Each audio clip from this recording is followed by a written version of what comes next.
Pozdrav svima i dobrodošli u naš novi video. Evo, ujedno je ovo i novi podcast na našem kanalu. Našeg gosta, mislim da uopće nema potrebe više ni najavljivati, sigurno vi svi znate ko je, a riječ je o Bruni Žgeli. Bruno, dobrodošli. Pozdrav svima, pozdrav ekipa, svima koji pratite Street Games kanal, pozdrav. Evo Bruno, za početak da te pitam kako si? Pa evo super, znači nova godina je baš prošla, super je počela ova sad 2024. Jedna loša stvar je to što sam u ozljedama, ali imam oči da svaki put kad sam kod vas na intervju da kažem da sam u ozljedama. Dobra stvar je jer svoj put stvarno super oporavljam, uzeo sam si ovu godinu uzeo sam prošlu godinu kao lekciju, tako da se ove godine sam se više posvetio svom zdravlju. I eto, nadam se da ću od ove godine malo pametnije što se tiče treninga. Jasno, baš smo pričali u zadnje vrijeme, rekao si da si na toj nekoj rehabilitaciji. Pa postoji li neka tajna u tome kakav je zapravo sistem te rehabilitacije? Radiš li neke možda neke vježbe istezanja ili nešto slično ili o čemu se točno radi? Pa znaš šta, ja sam tip osobe koji ti tek kad se ozlijedi, tek kad napravi neku pogrešku gleda rješenje. Jasno, pa mislim da su tako svi. Da, mislim da je upravo tako, kod svih je tako. Tako da evo, ja sam isto počeo malo istraživati. Mene uglavnom muči uvijek tetive, me muče tendinitis, znači. I raspitivao sam se, puno sam istraživao na internetu i da, jednostavno skužio sam da su najbolje stvari za tetive prokrvljavati ih konstantno, znači smanjiti trening, pogotovo ako je neki malo teži slučaj tendinitisa, što je kod mene na početku mogu bi reći da je bio, tako da na početku sam skroz rezao volumen treninga. Zatim masaža, istezanje, prokrvljavanje, također vježbe, ovisno o kojoj tetivi naravno se rade se neke posebne vježbe za jačanje te iste tetive kako bi se i u budućnosti spriječio sam tendinitis. I to je uglavnom to, sada isto tako gledam da odem na neke malo profesionalne rehabilitacije, da napokon počnemo ulagati u novce, u zdravlje, jer mislim da je jako bitno, pogotovo ako se želim jedan duži period nastaviti baviti s tim. Jasno, jasno. Evo, bio je taj jedan veliki događaj za naš sport u Švedskoj, radio se o svjetskom prvenstvu. Neću odmah otkrivati za one koji možda nisu čuli, ali vjerujem da dosta vas je čulo. Da jednostavno objasniš, da kažeš svoje dojmove, kako ti je bilo na tom svjetskom prvenstvu i općenito. Pa da, znači, ova godina mi se posebno svidjela zbog tih natjecanja. To je bilo prvi put da sam zaista izašao iz države i otišao dalje. Znači, počeo sam putovat i to mi je zapravo i najdraža stvar, čak i draža od natjecanja, to što sam napokon počeo putovat. Švedska mi se posebno svidjela jer sam putovao sa svojom curom po prvi put sa avionom. Išli smo, znači, zajedno ja, ona i također friend Ivan i njegova cura.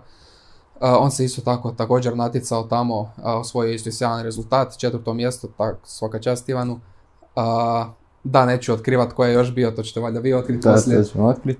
Da, evo, rezultat koji sam postigao je bio sjajan jer najviše me iznenadilo to što na to natjecanje sam također išao s tim ozljedama koje sam povlačio duž godine.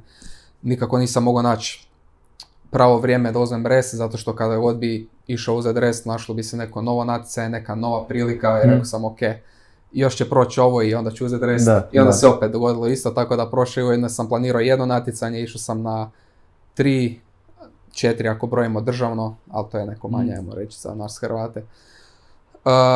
I da, evo, što se toga tiče, Švedska je bila odlična i mislim da mi je to trenutno bio highlight ove godine zbog svega što sam tamo doživio. Jasno, jasno. Baš sam, kad sam vidio tvoju objavu na Instagramu, vidio sam da si iskomentirao da si se u zadnji tren zapravo prijavio za prvenstvo, pa reci mi Da, znači, ko što sam rekao, evo, stalno mislio sam gotovo je i pojavi se nova prilika. Isto tako je bilo sa Švedskom, zadnji tren, znači, natjecanje na kojem sam bio je bilo u Latviji prije Švedske, pardon, ne, bila je Latvija pa Srbija i Srbija isto se pojavila iznenada. Ali nakon Latvije, fora kod Švedske je bila ta što da bi se prijavili morali smo snimiti kvalifikacijski set. I taj kvalifikacijski set se morao poslati, ako se ne varam, mjesec i pol ili možda 2 prije. I to je bilo taman kada sam se vratio iz Latvije sa natjecanja, sa svjetskog prvenstva. I tada sam bio u užasnim bolovima jer tamo sam se baš masakrirao, radili su setovi sa kilažom. Ja inače ne radim sa kilažom, tako da potrgali su me ti setovi. Došao sam doma i mislio sam si uzeti rest, ali morao sam snimati taj kvalifikacijski set. I to je bilo rekao sam, ok, snimit ću, ali fakat ne vjerujem da ću ovo proći, znaš. Jasno. I na kraju, evo, uspio sam, poslao sam taj set, mislim da tjedan, dva nakon sam saznao, poslali su mi mail da sam upao na natjecanje i koliko mi je bilo drago, toliko mi nije bilo drago jer sam znao da ova godina još nije gotova, još se moram potrgati malo, ali da, kao pripreme, nisam imao pripreme za tu Švedsku, pripreme su bile deloading, znači nije mi cilj bilo ići što spremniji performansom, nego ići sa što manjim rizikom da se ozlijedim. Jasno. Tako da deloadao sam i evo, tako je ispalo kako je. Na kraju ti se zapravo isplatilo. Apsolutno, da. Da se još malo potrgaš za kraj. To je to. Kad si došao u Švedsku, gdje si bio smješten? Kako si organizirao sve to? Pa znači smještaj i to smo sve financirali mi. Znači kako sam išao sa friendom i njegovom curom, moj friend je već dosta iskusan, on je već jako dugo putovao, puno je putovao, tako da on je uglavnom bio zadužen za taj dio organizacije. On nam je našao neki hotel koji je bio zapravo jako, jako blizu i bio je dosta onako jeftin, prihvatljiv financijski. Mislim da smo od tog hotela imali možda 10 do 15 minuta pješice do samog mjesta gdje se natjecanje odvijalo. I to je bilo super, znači u tom hotelu smo isto tako imali doručak, jedno smo se onda morali brinuti o ručku i o večeri. To je bio fast food, jednostavno kada putujete to je tako. Nemate za skupe restorane, ali preživjeli smo, bili smo tamo ako se ne varam 5 dana, tako da natjecanje je trajalo taj jedan dan, trebali smo samo preživiti taj jedan dan i onda je kasnije bilo dosta lagano. Jasno, da. Pored tog natjecanja, dakle na svjetskom prvenstvu, kako si se proveo općenito, dakle, u Švedskoj? Jesi li možda razgledavao po Švedskoj i sve to? Pa znaš šta, koliko god smo htjeli, pogotovo moja cura, to je jedan razlog zašto je išla sa mnom je da malo vidi druge zemlje i naravno to je meni bio plan, ako već negdje ideš tako, to je odlična prilika da se razgleda, međutim jako je teško zato što kada se odvijaju ta natjecanja, uvijek gledaš da kupiš kartu i rezerviraš smještaj čisto onoliko koliko ti treba u tom nekom okviru jer je zaista skupo sve. Jasne. Jednom kada ćemo si moći plaćati, to će biti druga stvar, ali evo od tih 5 dana uspjeli smo iskoristiti nešto vremena jer kao što sam rekao, natjecanje je bilo jedan dan, druga 2 dana je bio freestyle i treći dan su bili neki challenge-i. Tako da uzeli smo si neki 2 dana da razgledavamo, otišli smo malo u centar grada. Štokholm je zaista preljev grad, znači ono što me baš fasciniralo je kako je povezan sa metrom. Imaju ogroman metro, nevjerojatno nešto, baš je metropola od grada, ali da smo baš puno vidjeli, pa ne, baš i nismo puno. Evo da ljude ne držimo u neizvjesnosti, Bruno je osvojio prvo mjesto i evo čestitam, svaka čast, sve si nas šokirao. Mislim da si sam sebe vjerojatno šokirao. Svaka čast. Evo, koje je tvoje mišljenje jednostavno što si uspio postići takav rezultat? Pa evo, kao što si rekao da sam bio šokiran, jesam.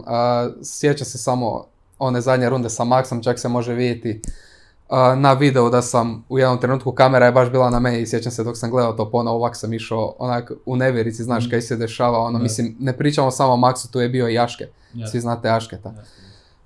Aške je nažalost od Maxa izgubio u polufinalu i to je razlog zašto sam ja bio u finalu sa Maxom. Bili smo tako razgranati. Pa evo, ne znam šta da ti kažem. Još nije sve sleglo. Pa znaš šta, mislim da nikad ni neće jer mi je baš nevjerojatno kako se to sve odigralo. Jer nekako plan za 2023. mi je bio pobijediti, biti prvi na svjetskom natjecanju, znaš. I onda kad sam išao tamo i kad sam skužio da sam drugi, to mi je baš mi je teško sjelo. Da. I onda ovaj Beast of the Bars, iako po nekim pravilima nije svjetsko natjecanje, me je dao puno veći hype nego svjetsko. Znači bilo je puno bolje organizirano, nagrade su bile bolje i ja sam puno više zaradio od Štokholma, ne mislim novčano, nego kad se sve zbroji, znaš, od ljudi koje si upoznao, od iskustva koje si dobio. Jednostavno si puno više dobio nego što je to bilo u Latviji. U Latviji zaista koliko god je to natjecanje na papiru izgledalo razvikano jer piše svjetsko natjecanje, mislim da je Švedska daleko veća bila i onda na kraju, kažem, iako sam htio biti prvi na svjetskom, nekako mi je draže da je ispalo ovako, da sam bio drugi i da sam završio godinu sa tim da sam pobjedio Max Trua. Da, mislim da stvarno... Na kraju se sve posložio onako kako je trebalo. Da. Dakle, rekao si da si radio te deloadove, da nisi radio sistem pripremanja da si se išao ubijat, ne znam ja šta. Misliš da je to takav sistem pripreme deloada, da bi takav zapravo trebao sistem biti općenito? Ili misliš da zapravo bi se trebao ubiti neposredno prije natjecanja, jer htio bi da ljudi koji se planiraju negdje prijavi za natjecanje, da jednostavno daš neki savjet kako bi ti općenito gledano to odradio. Da, dobro pitanje. Znači, definitivno mislim da treba biti sistem koji je slični ovom što sam ja radio, nego da se ubija. Međutim, ono što ja mislim da bi meni puno više pomoglo je da sam taj deload specificirao prema natjecanju za koje sam se pripremao. Dakle, ono što najbitnije je znati za šta se točno pripremaš. Upoznat se sa setovima koji će biti na natjecanju. Ja sam otprilike znao kakvi će ti setovi biti, znao sam da će se raditi skillažov, znao sam da će to biti kružni setovi, super setovi, da će to biti puno i snage i kondicije i eksplozivnosti. Međutim, ono što se ja mogu raditi su samo ti neki bodyweight treninzi, što me dobro kondicijski spremilo, međutim, ako je iko gledao natjecanje, mogu je skužiti da čim sam stavio kilažu na sebe, to je jako slabo bilo. I imao sam sreće što sam bio više spreman u pušu nego neko drugi. I tu sam uspio dobiti to vrijeme koje sam izgubio na kilaži.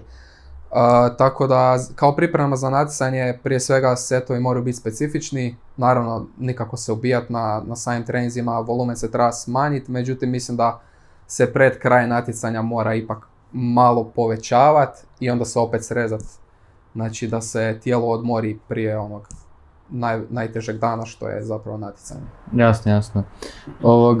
Baš kako smo spomenuli to finale sa Max Truom, kako si se ti osjećao prije samog tog betala 1 na 1? Koje su ti misli išle po glavi kao... Pa sad da ti mogu reći da se svega sjećam, ne zato što to je ne znam s čim, to je kad te lupi adrenalin, kad si u sudaru s autom najduplja moguća, ali i to mi se desilo i jednostavno zaboraviš sve što se izdešavalo u tom trenutku, si toliko u cijeloj priči. Međutim, nisam imao apetit, ja cijeli taj dan jedva da sam išta pojeo, ja jedem ko lud, inače to natjecanje je zaista trajalo cijeli dan, od jutra pa sve tamo negdje do 6 navečer, jako sam prigrizao nešto malo sitno. Sjećam se da sam išao s curom često uzimati i jednostavno kad si pogledao hranu, nisi mogao osjećati se užasno, same pomisli da moraš nešto pojesti. Tako da cijelo vrijeme taj neki adrenalin hvatao. I to je uglavnom to sve čega se sjećam, jednostavno sve ovo je proletilo, cijeli taj dan od kvalifikacija i polufinale su isto proletili, dok je došao taj Max True, tu je bilo znaš. Da, jasno. Šta se to događa. Kada se završio taj battle sa Max Truom u finalu, da li je postojao neki razgovor između vas dvojice poslije tog battlea? To ste si međusobno rekli i to? Pa baš i nije puno, zato što ja i on smo bili već umrli od samog seta, međutim dali smo si ruke. Nešto smo si rekli, ja znam da se ja njemu čestito i on je čestito meni.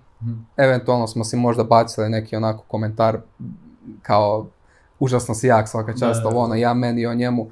I to je bilo to, nakon toga smo otišli sljedeći dan snimati sa Back to the Basic ekipom, tamo smo se baš jako puno napričali jer htio sam čuti više o njemu, o tome šta radi, mislim kako živi, znaš, jer on je inače užasno slavna atleta i zapravo bi fasciniralo me kada sam saznao da, iako je toliko slavan kao fitness influencer, ne živi od toga, nego je programer, dečko je užasno pametan, dečko čovjek i zarađuje na taj način. I sviđa mi se to jer iako ima mogućnost raditi, izabrao je raditi ono što voli više, a to je samo programiranje.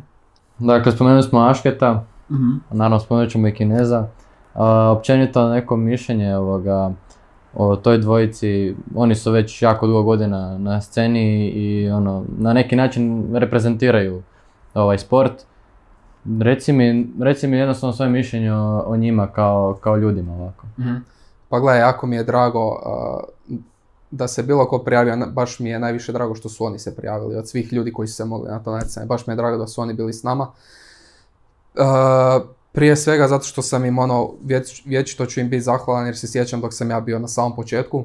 Oni su bili tada već dosta razvikan kanal i primijetili su me i nisu se uopće, kako da kažem, nisu se uopće suzdržavali od toga da me pokušaju podići, znaš. Da te poguraju. Da me poguraju, tako je. I za to ću im biti zahvalan uvijek i mislim da ćemo uvijek ostati jako dobri friendovi jer dijelimo istu viziju, dijelimo iste ciljeve. I isto tako dok smo bili tamo, pozvali su me opet da snimam s njima, sa Max Truom i sa njima. Isto možete vidjeti video na njihovom kanalu. Dan nakon natjecanja smo otišli dakle sa Max Truom, sa cijelom Back to the Basic ekipom na mislim da je bilo -10, raditi ruske zgibove sa Max Truom. Isto jedno nevjerojatno iskustvo zato što jednostavno dobiješ, samo staneš u jednom trenutku i pogledaš oko sebe viš s kojom si ekipom. Ništa nije jasno jer prije par godina si bio sam u dvorištu, radio zgibove. Tako da nevjerojatan osjećaj. Oni su nas također poveli isto malo po gradu jer oni su imali auto. Tako da smo se i provozali, tako malo vidjeli grad na brzaka. I bilo je stvarno, evo, što se tiče njih dvojice, teško mi uopće reći bilo koju lošu riječ o njima. Jasno. Spomenuo si da na prošlim prvenstvima na kojima si bio, da nisu baš bili neki organizirani, pa da mi kažeš, evo, pored organizacije, tipa suđenje, kako je bilo suđenje na ovom svjetskom prvenstvu? Ili ti se sviđa način suđenja ili si imao neke nedoumice? Pa da, suđenje je uvijek najveći problem jer jako često se dogodi to da uzmu dva suca koja imaju različite kriterije. I onda osoba koja ode kod jednog suca zna biti pokradena i osoba koja ode kod drugog suca zna pustiti stvari koje ne bi trebao pustiti. I nijedan od tih sudaca nije u krivu, međutim problem je taj što je ta neujednačena, znaš da svako razmišlja na svoj način. Apsolutno, da. I u Švedskoj mi se svidjelo to što su uzeli dva čovjeka koja se bave ovim jako, jako dugo. Znači, ova dva su se natjecala u ovakvom tipu natjecanja, znači Saibov i Stipke. I sudili su mi i jedan i drugi i zaista nisam vidio neku ogromnu razliku u tom suđenju. Ono što si sam ne bi brojao, nisu mi brojali ni oni. Ono što bi si brojao, brojali su mi. I to mi se jako svidjelo i mislim da niko zaista nije bio pokraden. Možda su bile nijance neke u pitanju, međutim ja zaista nisam vidio nikod koga da se žalio za suđenje, što na svjetskom nažalost tako nije bilo. Tako da po meni za sada najpravednije suđenje na koje je bilo na natjecanju na koje sam se ja prijavio. Dakle, postoje taj kvalifikacijski krug. Navodno, barem kako sam ja čuo, ti si mogao u kvalifikacijskom krugu birati vježbe koje ćeš raditi. Tako je. Pa mi objasni malo više, pošto mi nije baš jasno, meni osobno. Znači, fora kod kvalifikacijskog kruga je bila ta da smo dobili 2 minute vremenski period da napravimo najveći broj vježbi koji smo sami si mogli odabrati. Međutim, svaka vježba je donosila drugačiji broj bodova. Znači, imali smo ruski zgib, imali smo zgib, imali smo sklek i mislim da je bio propadaj gore na ravni šipci. Streetboard. Tako je. Ruski zgib je donosio 4 boda ako se ne varam, zgib je donosio 2 boda, sklek i propadaj na ravnoj šipci su oboje donosili po 1 bod. I onda ste mogli vidjeti često da ljudi rade ili ruski ili to nije bilo baš nekog zato što su si sami izabirali. Da, tipa ja sam vidio Ašketa, on nije radio ništa, mislim da radio sklekove, striktno, i zgibove, jel? Tako je, i mislim da većina ljudi koji su prošli dalje su izabrali tu kombinaciju jer je po meni bila najoptimalnija. Mislim da je ruski donosio premalo bodova, znači 4 boda za ruski, napraviš 2 zgiba dok napraviš jedan ruski, znaš, i ruski te daleko više izmori, tako da, eto, mislim da je najbolji pristup bio ruski i sklek, zgib i sklek. Kasnije ste, dakle, zadali su vam rutine koje ćete raditi. Misliš li da su možda te rutine bile taman, što bi se reklo? Dakle, da nisu, ne znam, nabacili puno, ne znam, ruskih, malo sklekova. Da li misliš da je bilo nekako ujednačeno, da je bilo baš taman? Da, i to mi se isto sviđalo. Često ću se vraćati na svjetsko prvenstvo, ali jednostavno ako pričamo o natjecanjima, mislim da se ta dva zaista trebaju uspoređivati jer su ono na vrhu vrhova. Ono što mi se kod svjetskog nije sviđalo jer su runde bile daleko kraće i previše, bili su dosta disbalansirani setovi ako se mene pita, jer bilo je jako puno vježbi za noge, a jako malo vježbi za gornji dio tijela. Ovdje tu je to svedeno na neki, ja bih rekao neku ravnotežu. I čak sam pričao, imao sam intervju sa Filipom iz Gornationa, organizatorom Gornationa, on također radi sad natjecanje na FIBU u Njemačkoj i pitao je mene za mišljenje isto šta mislim o ovim setovima jer bih htio nešto slično tako napraviti i tamo na FIBU. Ja sam svakako rekao da je ovo dobar pristup jer što se tiče endurance-a jako puno ljudi kada organiziraju natjecanja griješi jer napravi setove koji su više utrka nego test izdržljivosti.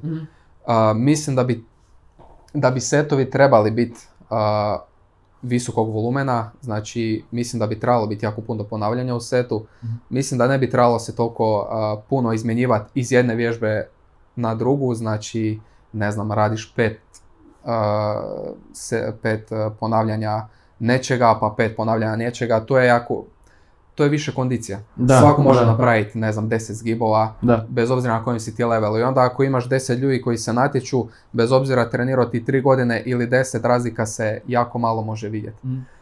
Stoga mislim da se najveća razlika vidi upravo u tome kada staviš neki set gdje u seriji moraš napraviti jako velik broj ponavljanja. I to su, ja mislim, napravili ne savršeno, ali daleko bolje od bilo kojeg natjecanja na kojem sam bio. Baš malo prije si spomenuo Gornation, ko ne zna, inače Bruno je postao član Gornationa, pa evo za ljude koji možda ne znaju što je Gornation, možeš objasniti i također reći što konkretno si ti sada tamo na toj poziciji. Pa znači Gornation je osnovan u Njemačkoj, to je koliko ja znam najpoznatiji, najrazvikaniji svjetski calisthenics brand za street workout. Znači, Gornation se bavi sa prodajom proizvoda, odnosno opreme za sport, isto tako i robe, odjeće, sportske. I evo, javili su mi se jer oni su bili jedni od organizatora tamo, od sponzora na svjetskom na prvenstvu u Švedskoj. Vidjeli su moj performans tamo i to im se jako svidjelo, javili su mi se nakon toga i ostalo je povijest. Da. Vidit ćemo, pitao si me šta sam ja sad trenutno tamo, pa ja sam nešto kao ambasador, znači njihovog brenda, jednostavno sada ću ići često, evo, Njemačku mi plaćaju, oni financiraju mi da dođem tamo, natječem se, ali isto tako ćemo raditi content zajedno za njihov Instagram, za moj Instagram. Zapravo su oni kao kao neki menadžeri za mene jer će mi da će se od sebe da me podignu još više nego što se mogu sam uz njihovu pomoć. Jasno, mislim da to uopće nije neka sitnica, da nije malo, zato što što bi se reklo kao dolaziš iz male države i sve to i onda se pokažeš na svjetskoj sceni kao takav i vidite jedan od najvećih brendova. Da, mislim da je neopisiv osjećaj, sigurno. Da, apsolutno. Bili su i ti drugi ljudi koji su se natjecali, rekao si tvoj prijatelj. Kako se rekao da se zove? Ivan. Da, mislim da on je već bio na prošlim... Tako je, ja i on smo se sad jednostavno, našli smo se jednom na Sveticama i mislim da je prvo natjecanje koje smo išli zajedno bilo u Srbiji. Prvo natjecanje na kojem smo se upoznali bilo je zapravo od Street Workout Hrvatske organizirano u Rijeci i od tad putujemo zajedno i nadam se da ćemo evo ići. Tako kad budu neka veća natjecanja, ja i on zajedno, jer dečko isto ima jako velike vizije, tako da uvijek volim biti sa nekim koji ima istu energiju koja... Da, jednostavno da si okružen ljudima koji misle isto koji ti, koji žele raditi iste stvari, da. Dakle, pored Ivana, Ašketa, Max Trua i svih drugih ljudi koji su se natjecali, dakle, neko mišljenje o njihovim performansama, dakle, tipa za Ašketa, ne znam, da li si možda smatrao da je mogao biti možda bolji ili si zadovoljan kako je rezultat ostvario? Pa gledaj, ja mislim da znam kroz šta je Ašket prolazio tada kada se prijavio, ja mislim da je on definitivno mogao dati više. Međutim, kada se prijaviš prvi put na tako neko veće natjecanje, što mislim svi pratimo Ašketa, svi znamo da se ne prijavljuje često na ta natjecanja, jednostavno ti se dogodi taj napad adrenalina ili jednostavno si u nepoznatom. Prvi put staneš pred kamere na veliku pozornicu i adrenalin počne samo od sebe, a to je koliko ti može biti prijatelj, toliko ti može biti neprijatelj kod tako nekih setova gdje trebaš ostati fokusiran. I svi smo vidjeli da se Aške bio zabunio na samom zgibu i ta zabuna ga vremenski nije toliko koštala, međutim što ga je koštalo je što ga je tad pogodilo taj adrenalin koji je i cijelo vrijeme mu se 100% vrtilo u glavi. Mislim, ne znam, ali znam što bi se meni desilo da se to dogodilo. Vrtilo mu se u glavi, gle sad trebam stisnuti, sad trebam... bio je pod pritiskom jednostavno sam sebi i onda ga je to u stvari koštalo. Da. Tako da Laške može dati više, apsolutno može. Da. I vjerujem da će sad mislim, ako će doći u Njemačku, što mislim da nema sumnje, da će doći, da će pokazati zapravo što je bio u mogućnosti napraviti u Švedskoj. Da, mislim čovjek je postao i tata tako da mislim, čovjek balansira sve i stvarno mu svaka čast na tome. Apsolutno. Tako da eto. Dakle, ako gledamo publicitet, odnosno broj ljudi koji su te pratili prije samoga prvenstva i sad nakon, postoji li dakle razlika? Da li si odjednom eksplodirao na društvenim mrežama ili kako? Pa ja bih rekao da jesam, da. Jako sam bio iznenađen jer sam, ja mislim, u prvom danu dobio 1000 novih pratitelja. A ako se usporedim opet sa natjecanjem u Latviji, taj broj je bio 0. Možeš da zamisliti uopće. Tako da vidiš kolika je to razlika u organizaciji. Da, prvi dan sam skočio za skoro 1000 pratitelja. Jako brzo sam nakon 2, 3, 4, 5 dana bio na 3000 plus. Što je nevjerojatno. Znači, da, sad sam na plus 4000 jer i dalje mislim da ti ljudi dolaze baš od tih stvari jer jako puno je videa novih izašlo, ta organizacija koja je radila natjecanje isto tako i snimala, tako da vidio sam da je video mene protiv Max Stroh u finalu sad ima preko 70-80 tisuća pregleda, tako da vjerujem da ti i dalje pratitelji dolaze od tud. Nevjerojatno znači. Dakle, sad sam tvoj, da kažemo da uspjeh, jer to je uspjeh stvarno, veliki, što to znači za hrvatsku state workout scenu? To je jako dobro pitanje. Pa vidi, ja bi volio